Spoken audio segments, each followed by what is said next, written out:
Red Dreaded Nation, this is Holly Quinn saying you better tune in or we'll bust your neck open.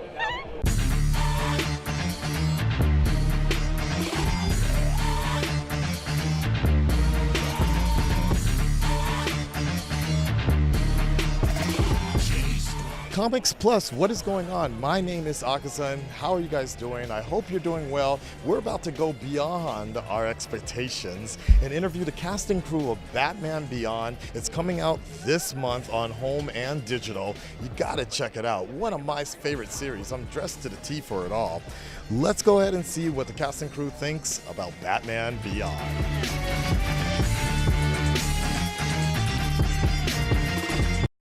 All right, Mr. Conroy, we're 20 years deep on Batman Beyond. How do you feel about that?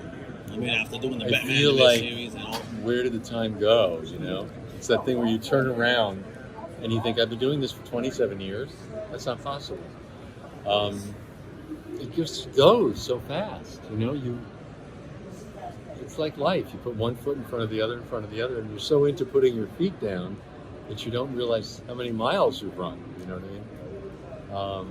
So I feel very lucky to have been given the opportunity to play the character and to have it resonate with the audience the way it has.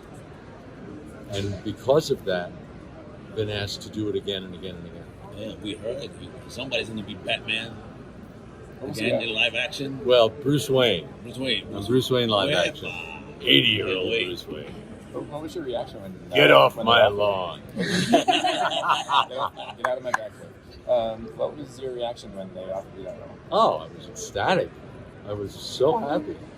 But I said to the producer, I said, "Now I know you know my voice, but do you know what I look like? I don't look 80, you know. I can sound 80, but I don't." And they said, no, we know what you look like. They said, we know what we're casting. I said, we think you look 80 just fine. How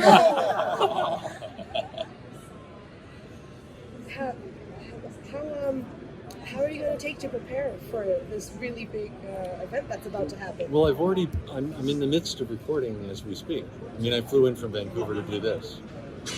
So I've already done a bunch of it. And I haven't done anything on camera since 95. Valerie Harper's last show was my last show. I worked with her on a show called The Office in 95. We did like 6 episodes and I don't think it ever got on the air. After that, I just got offered voice job, and I realized after a while, this is what I do, you know. It wasn't a conscious decision. It's just I became really busy doing voices and making a good living at it, so that sort of took over. But I never wanted to stop doing on camera. I've done a little bit of stage in the interim, but no on camera. So getting back in front of the camera is different. Because when you're in a sound stage, there's something very comforting for me about it. I can be, whereas some people might find a microphone intimidating, I find it liberating. I get really comfortable with a microphone. In a sound booth, I feel like I'm in a sort of a womb, and I can be completely, insanely free. And I don't care. I lose all inhibitions. And Andrea said it's like watching a 12-year-old watching me in a sound booth. She said, you go nuts in there, and I do. And when I'm outside the room, I get much more inhibited. I'm naturally a fairly shy person, and I am less comfortable outside the room. So getting back on a stage with all of the cameras and all the crew around me, you know, there are hundreds of people on a sound stage. Suddenly you're acting, you're inhabiting the character, but you're not in that womb anymore. So for the first couple of minutes, it was weird, you know. It took adjustment, and I thought, you are Bruce Wayne. You know, I just got into the head of the character and began to inhabit him again. And you know what made it easy? The actress I'm working with, Ruby Rose, is so genuine and so generous. And to have her on the other side of the camera giving me so much. It just pulled me in. I was just in her eyes. I just fell into her eyes. And the character, I forgot about everyone else around us. And I said to her afterwards, I said, we are cooking out there. To work with good actors, it makes it so rewarding, you know? It's like why I love working with Mark. I say to Mark all the time, Mark Hamill, you are the reason I am the Batman I am. And he says to me, you are the reason I am the Joker I am, which is, I think, pretty generous of him. But we're the yin and yang for each other. I mean, we really... Acting is acting, but I always say it really should be called reacting. It's really it's how you're reacting, whether to another actor or to life stimulus or something. What you're doing is reacting to something. And the camera's capturing that. And when it's someone like Mark or Ruby, who gives so much, it makes it so much fun. And so it makes you realize why you wanted to become an actor, you know? Because let's face it, 90% of the time you're dealing with bull, you know, getting the job, fighting for the job, dealing with producers, dealing with publicity, you know, there's all this stuff. But when you're finally on a stage, inhabiting a role, you think, this is why I'm here. This is why I'm doing it. Speaking of dealing with the bull, part of your 27 years of voicing Batman has been coming here year after year, going to San Diego year after year. Is there one that you prefer over the other, or would you just rather be done with both of them?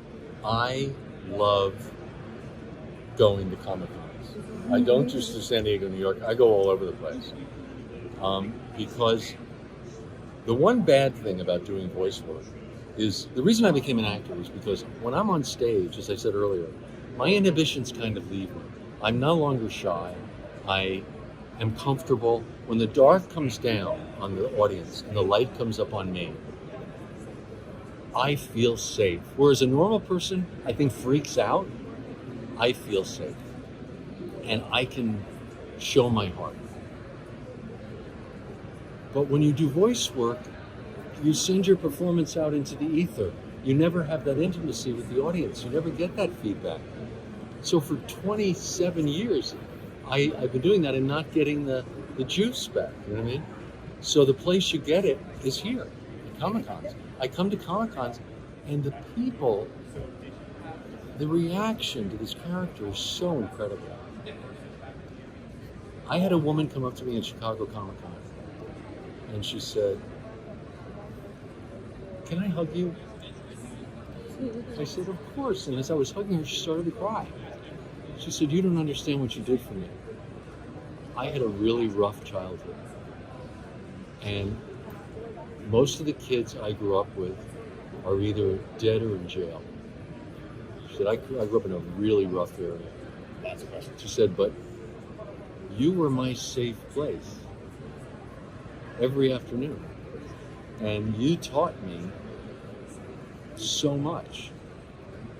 And she was crediting this animated character with being her life preserver. I've heard that from dozens of people. And I think, you know, we forget how hard life is for so many kids, especially. And animation is a safe zone. And when you're playing a character who's so purely good and noble, you're giving them like a life preserver. So for an actor, to know that your work is having that effect on people, you know, it's incredible. It's incredible. So I feel very fortunate.